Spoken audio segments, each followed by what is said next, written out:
أعوذ بالله من الشيطان الرجيم بسم الله الرحمن الرحيم رب زدني علما اللهم نبئني بحقيقة الأشياء إلهكم إله واحد لا إله إلا هو الرحمن الرحيم لا حول ولا قوة إلا بالله. السلام علیکم. آیوڈین بھی ٹریس ایلیمنٹس کا اہم جزو ہے. جسم میں اس کی کارکردگی کے لیے اس کا موجود ہونا ضروری ہے. گو اس کی مقدار جسم میں معمولی ہوتی ہے. یہ جسم کو سبزیوں اور پھلوں سے دستیاب ہوتا ہے، لیکن سمندروں سے حاصل ہونے والی غذاؤں میں اس کی مقدار زیادہ ہوتی ہے. پہاڑی علاقوں میں رہنے والوں میں عموماً اس کی کمی کا شکار ہوتے ہیں، اس لیے پہاڑی علاقوں میں رہائش پذیر لوگوں میں گلٹ زیادہ ہوتا ہے. نپولین کے عہد میں برنارڈ رونالڈس نے آیوڈین کو جلی ہوئی سمندری کائی سے دریافت کیا. بعد میں معالجین نے اسے گلٹ کے مریضوں پر استعمال کر کے حیران کن نتائج حاصل کیے. جو لوگ مچھلی یا سمندری خوراک نہیں کھاتے وہ قدرتی آیوڈین سے محروم رہ جاتے ہیں اور انہیں عموماً گلٹ کی شکایت ہو جاتی ہے. آیوڈین تھائرائیڈ کو کام کرنے کے قابل بناتی ہے. یہ تھائرائیڈ میں موجود امینو ایسڈ تھائروسین کے ساتھ مل کر تھائراکسن بناتی ہے. یہ تھائرائیڈ کو جسم کے اندر استعمال ہونے والی قوت کے بارے میں بھی آگاہ کرتی ہے. اگر یہ سست روی سے چلے تو متاثرہ شخص پر غنودگی اور سستی چھا جاتی ہے، اور اگر زیادہ تیز چلے تو آدمی کا مزاج کمزور اور عصبی ہو جاتا ہے. جلد، دانتوں اور بالوں کی صحت کے لیے آیوڈین بہت ضروری ہے. دماغی چستی، ہوشیاری اور گفتگو کے لیے زبان کو مدد فراہم کرتی ہے.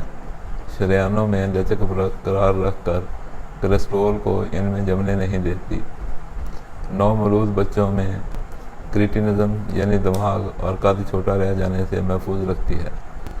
آیوڈین آنتوں میں جذب ہو جاتی ہے، تاہم اس کی قلیل مقدار معدہ میں جذب ہوتی ہے. آیوڈین جذب ہونے کے بعد آیوڈائڈ اور آیوڈیٹ کی صورت میں دوران خون میں گردش کرتی ہے. اس کا تقریباً 30% تھائرائیڈ گلینڈ استعمال کر لیتا ہے اور بقیہ خلیوں اور خون کے سرخ جسیموں میں چلا جاتا ہے. اس کی زیادہ مقدار تھائرائیڈ اور گردوں میں ذخیرہ ہوتی ہے. اس کے علاوہ لعاب دہن کے غدودوں، معدہ، چھوٹی آنت، جلد اور بالوں میں جمع ہوتی ہے. آیوڈین کی فاضل مقدار گردوں اور پیشاب کے ذریعے جسم سے خارج ہو جاتی ہے. اندرون جسم آیوڈین کی کمی کے دوران بھی گردے اسے متواتر جسم سے خارج کرتے رہتے ہیں. گرمیوں میں جب معمولی سے جسمانی مشقت سے پسینہ بہنا شروع ہو جاتا ہے، اس دوران پسینہ کے ساتھ بھی آیوڈین جسم سے خارج ہوتی رہتی ہے. وٹامن سی اور ای آیوڈین کے خاص معاون ہیں، کیونکہ ان کی کمی سے تھائرائیڈ گلینڈ سست اور خستہ ہو جاتا ہے. معدنی آیوڈین کھانے سے بلڈ پریشر بڑھ جاتا ہے اور گردے نکارہ ہو جاتے ہیں. جیسے آج کل آیوڈین ملے نمک کا چرچا ہے، اس آیوڈین ملے نمک کا استعمال انسانی صحت پر ظلم ہے.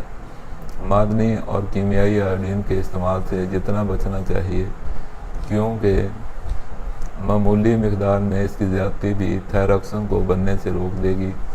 اس کے مصنوعی مرکبات کے استعمال سے منہ، حلق اور معدہ میں جلن، درد، قیاس، قے اور خونی پیچش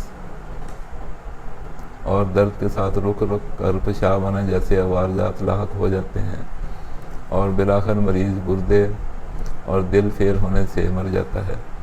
آیوڈین کی عمومی علامات تھائرائیڈ سے تعلق رکھتی ہیں، جن میں تھائرائیڈ اپنے افعال میں سست ہو جاتا ہے، مریض لڑکھڑاتا پھرتا ہے، طبیعت بوجھل ہوتی ہے، چہرہ بے نور اور بلا وجہ تھکن اور سستی مریض کو گھیرے رکھتی ہے.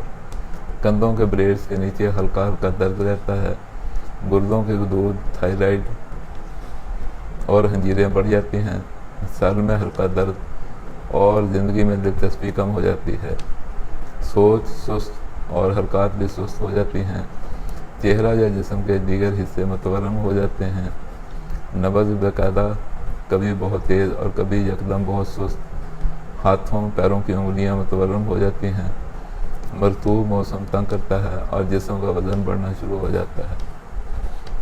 اس کی شدید ترین کمی سے سرٹینزم ہو جاتا ہے، بچوں میں ذہنی اور جسمانی طور پر سستی چھائی رہتی ہے اور برس بڑھنے کے ساتھ ساتھ مریض بد مزاج اور عصبیت کا شکار ہو جاتا ہے۔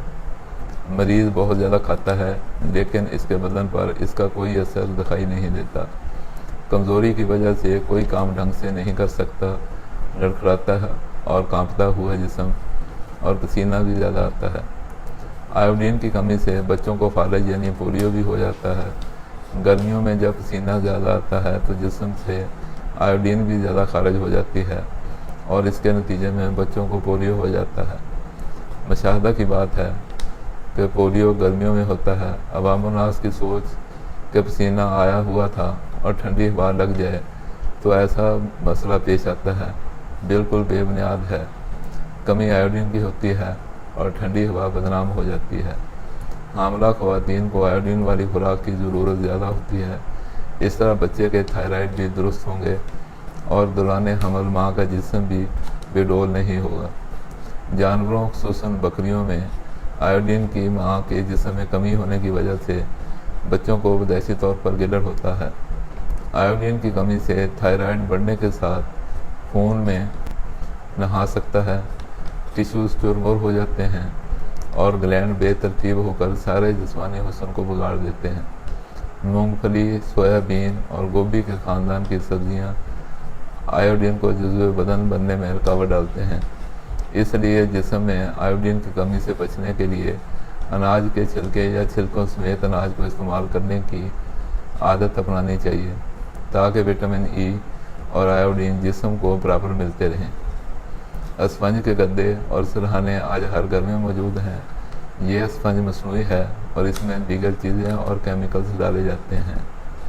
قدرتی اسفنج جو سمندروں میں پیدا ہونے والی کائی کی ایک قسم ہے، آیوڈین سے بھرپور ہوتی ہے۔ اسے اگر جلا کر استعمال کیا جائے تو آیوڈین کی کمی مؤثر طور پر ختم ہو جاتی ہے۔